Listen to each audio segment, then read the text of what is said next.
Армысыздар достар, мен сіздермен псориаздың қалай емдейміз үй жағдайында екі тәсілін көрсететін боламын. Бізге хист-аль-хинди порошогы, шемішке май және парафин керек.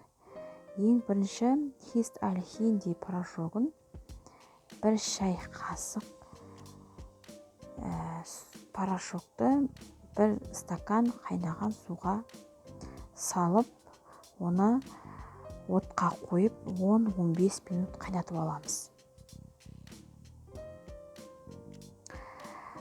Қайнаған порошогымызды оны сүзіп алып, бір стаканға құйып аламыз.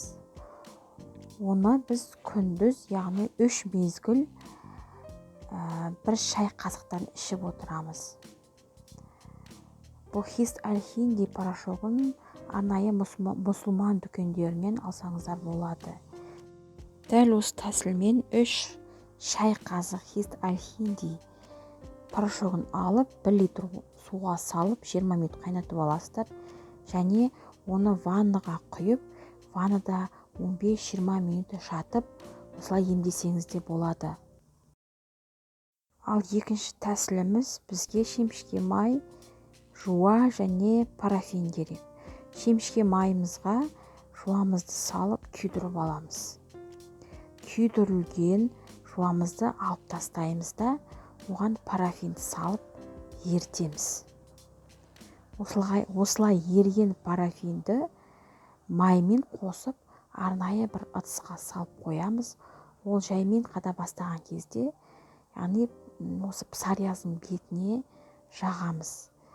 Жағатын кезде шамалы аздап алып, газға қойып, жібітіп алсаңыздар болады. Маймен қосып парафинді арнайы ыдысымызға салып қоямыз да, оны псориаздың бетіне жағамыз.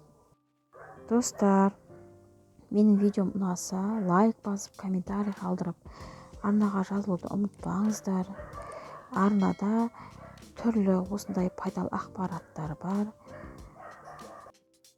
Ем болсын баршаңызға, пайдаңызға жарасын.